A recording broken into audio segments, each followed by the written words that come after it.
from our house from Black Film TV. Hello, Zoe. Hi, how are you? Good.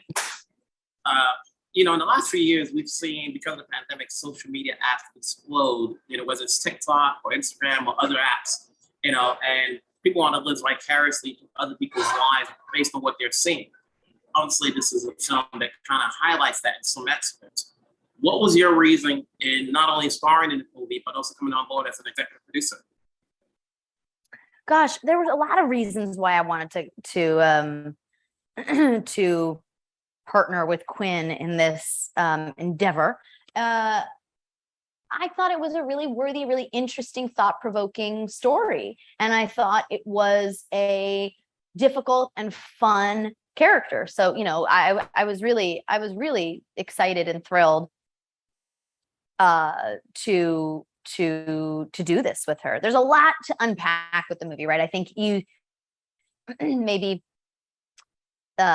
you see maybe some of the stuff in the movie, and I don't think you immediately realize how deep it is and how much it explores really serious topics. So a lot of Trojan horse in there.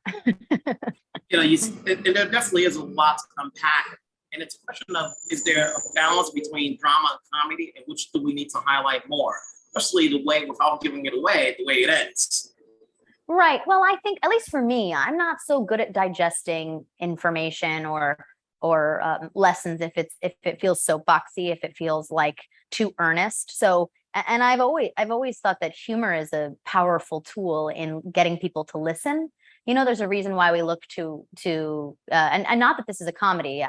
This is more satire. I mean, there are funny elements to it, but it's not earnest and it's not soapboxy, and it's not like we are teaching you a lesson. It's more nuanced. It seeps into your subconscious in a little bit more of a different way. And for me, at least, as someone who consumes a lot of content and media and movies and TV shows, I'm much more able to process and digest information in that kind of context, if that makes sense. So the humor is used for good and not evil, even if it's cringy at times in this movie.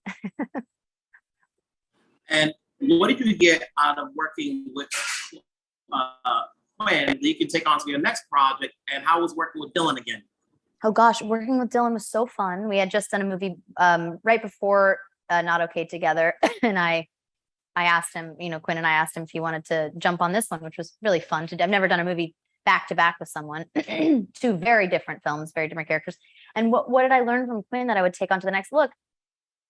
She is very impressive. How old was she when was she 26 or 27 when we made the movie? 26? I don't remember.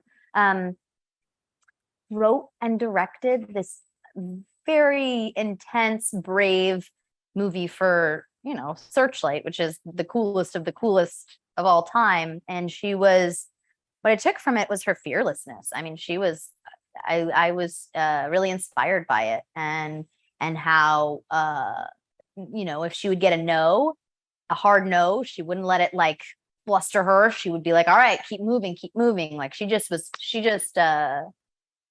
very impressive and brave. Well, you both have done a good job with this. I'm sure there's a lot of people that's going to relate into watching this, whether or not they have to decide which character they are. So we'll come Friday. People will talk about it, and obviously you're always working, so we'll talk down the road. Yes, we will. Maybe in December. I got another one then. Yes. Take care.